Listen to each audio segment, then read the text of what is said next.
வணக்கம் நண்பா. எப்பவாவது ஒரு பெரிய மூவை மிஸ் பண்ணிடுவோமோன்னு பயத்துல ஒரு ட்ரேட்ல குதிச்சிருக்கீங்களா? கவலைப்படாதீங்க, நீங்க மட்டும் தனியா இல்லை. இன்னைக்கு அந்த பொதுவான ட்ரேடிங் பொறியை எப்படி தவிர்க்கிறதுன்னு ஒரு சூப்பரான புத்தியை நாம பார்க்க போறோம். நம்ம பார்க்கறது சாதாரண பிரச்சனை இல்லைங்க, இது உலகம் பூரா ட்ரேடர் சந்திக்கிற ஒரு பெரிய சவால்.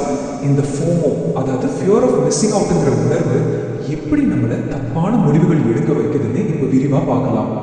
மார்க்கெட் உங்களை விட்டுட்டு வேகமா போறதை பார்க்கும்போது ஒரு பதட்டம் வருமே, அது ஃபீல் பண்ணிருக்கீங்களா? இதையும் படபடக்கும், கையெல்லாம் பை இல்ல செல் பட்டனை அழுத்த துடிக்கும் இல்லையா? இது ரொம்ப பொதுவான உணர்வு தான், ஆனா இது பெரும்பாலும் பெரிய நஷ்டத்துக்கு வழிவகுக்கும். சரி, பிரச்சனையை பத்தி பேசுறது போதும், இதுக்கு ஒரு சூப்பரான தீர்வு இருக்கு. அவசரப்பட்டு உள்ள போறதுக்கு பதிலா ரொம்ப நம்பிக்கையோட என்டராக ஒரு வழி இருக்கு. அது என்னன்னு பார்ப்போமா? ஆமாங்க, அது பேரு தான் செகண்ட் என்ட்ரி அல்லது ரிடெம்ஷன். இதுதான் அந்த அவசரப்பட்டு பண்ற ட்ரேடிங்க்கு ஒரு மாற்று மருந்து. சிம்பிளா சொல்லணும்னா, இது தப்பி போன ட்ரெயினை ஓடி போய் பிடிக்கிற மாதிரி இல்ல, அடுத்த ஸ்டாப்ல ஸ்மார்ட்டா ஏறுற மாதிரி. இதுதான் இங்க இருக்கிற முக்கியமான மனமாற்றம். நம்ம வேகத்தை விட உறுதிக்கு முக்கியத்துவம் கொடுக்கிறோம். மார்க்கெட் அதோட நோக்கத்தை நமக்கு காட்டுற வரைக்கும் பொறுமையா காத்திருக்கணும். அதாவது முதல் மூவை பிடிக்கிறது முக்கியம் இல்ல, உறுதிப்படுத்தப்பட்ட மூவை பிடிக்கிறது தான் முக்கியம். சரி, இப்ப நம்ம இந்த பகுப்பாய்வோட இதய பகுதிக்கே வந்துட்டோம். இந்த உத்தியை எப்படி ஸ்டெப் பை ஸ்டெப்பா செயல்படுத்துறதுன்னு நான் உங்களுக்கு விளக்க போறேன். இது உங்க ட்ரேடிங்கை மாற்றக்கூடிய ஒரு தெளிவான ப்ளூபிரிண்ட். ஓகே, வாங்க உள்ள போலாம். இதுதான் இந்த 4 ஸ்டெப்ஸ். ஆரம்ப கட்ட பிரேக் அவுட், அப்புறம் அந்த ஜோனை ரீபேலன்ஸ் பண்றது, அடுத்தது ஐஆர்எஸ் மாடல், கடைசியா என்ட்ரி ட்ரிகர். ரொம்ப சிம்பிள் ஆனா ரொம்ப பவர்ஃபுல். முதல் படி, விலை 4 மணி நேரம் கேண்டில் பாக்ஸ் விட்டு வெளியே போகணும். இதுதான் அன்னைக்கு மார்க்கெட்டோட டைரக்ஷன் தான் நமக்கு கன்ஃபார்ம் பண்ணுது. ஆனா நல்ல கவனிங்க, இது நம்ம என்ட்ரி எடுக்கிற இடம் கிடையாது. இது ஜஸ்ட் ஒரு சிக்னல், நம்ம கணிச்ச டைரக்ஷன் கரெக்ட்னு சொல்றதுக்கு. அடுத்து என்ன நடக்கும்னா, விலை பெரும்பாலும் அதை விட்டுட்டு வந்த இடத்துக்கே திரும்ப வரும். இதை ரீபேலன்சிங்னு சொல்லுவோம். இது ஒரு இயற்கையான மார்க்கெட் மூவ். வண்டி பெட்ரோல் கூட ரிட்டர்ன் வர மாதிரி. இதுதான் நாம என்ட்ரிக்கு ரெடி ஆக வேண்டிய இடம். இப்ப நாம பெரிய படத்துல இருந்து சின்ன படத்துக்கு போக போறோம்.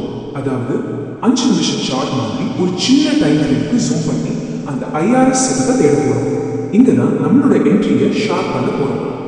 ISR அது என்னன்னா இம்பல்ஸ், ரேஞ்ச், ஸ்வீப். இந்த 3 தான் நம்ம கன்ஃபர்மேஷனோட மையம். இதை சரியா புரிஞ்சுக்கிட்டீங்கன்னா உங்க ட்ரேடிங் வேற லெவலுக்கு போயிடும். முதல்ல ஐ, அதாவது இம்பல்ஸ். இதுதான் அந்த முதல் அதிரடியான மூவ். மார்க்கெட்டோட எண்ணம் என்னன்னு நமக்கு காட்டுற முதல் சிக்னல் இது. அடுத்து ஆர், அதாவது ரேஞ்ச். இங்க மார்க்கெட் கொஞ்சம் ஓய்வெடுக்கும், ஒரு சின்ன கன்சாலிடேஷன் இருக்கும். ஆனா பார்க்க அமைதியா இருந்தாலும் உள்ளுக்குள்ள அடுத்த பெரிய மூவ்க்கான எனர்ஜி ஸ்டோர் ஆகிட்டே இருக்கும். கடைசியா எஸ், அதாவது ஸ்வீப். இதுதான் ரொம்ப முக்கியமான கட்டம். இது ஒரு ஃபேக் மூவ் மாதிரி.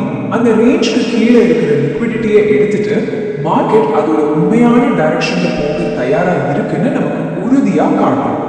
சரி, இப்ப எல்லா பீஸும் கரெக்டா செட் ஆயிடுச்சு. நமக்கு இப்ப தேவைப்படுறது ஒரே ஒரு விஷயம் தான், பச்சை கொடி. அதுதான் அந்த சேஞ்ச் ஸ்டேட் ஆஃப் டெலிவரி.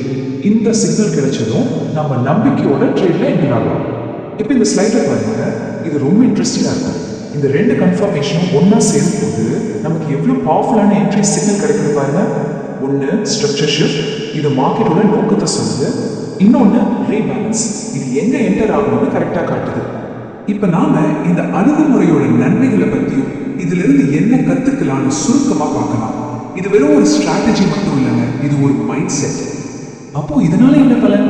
முதல்ல உங்க ட்ரேடுக்கு இன்னும் அதிக உறுதி கிடைக்கும். அவசரப்பட்டு எடுக்கிற என்ட்ரிஸ் குறையும். ஒரு பொறுமையான திரும்ப திரும்ப பயன்படுத்தக்கூடிய ஒரு வழிமுறை உங்களுக்கு கிடைக்கும். செஷனோட ஹை அல்லது லோவை நீங்க டார்கெட் பண்ணலாம். சிம்பிளா சொன்னா, ட்ரேடிங்க ஒரு சூதாட்டமா பார்க்காம ஒரு முறையான ப்ராசஸா மாற்றும் இது. இந்த ஐடியாவை இன்னும் நல்லா புரிய வைக்க இந்த மேற்கோள்ல பாருங்க. இந்த வரிசையை நீங்க ஃபாலோ பண்றதன் மூலமா ரொம்ப அதிக கன்ஃபர்மேஷனோட முதல் தடவையா என்ட்ரி ஆக முடியும். இது முழுக்க முழுக்க நம்பிக்கையை பத்துறது. சரி, இந்த பகுப்பாய்வோட முடிவுக்கு வந்துட்டோம். இப்போ உங்ககிட்ட ஒரு கேள்வி. நீங்க கன்ஃபர்மேஷனுக்காக காத்திருக்க போறீங்களா, இல்ல மார்க்கெட் உருவாக்குற சத்தத்தை துரத்திட்டு போக போறீங்களா? முடிவு உங்க கையில தான்.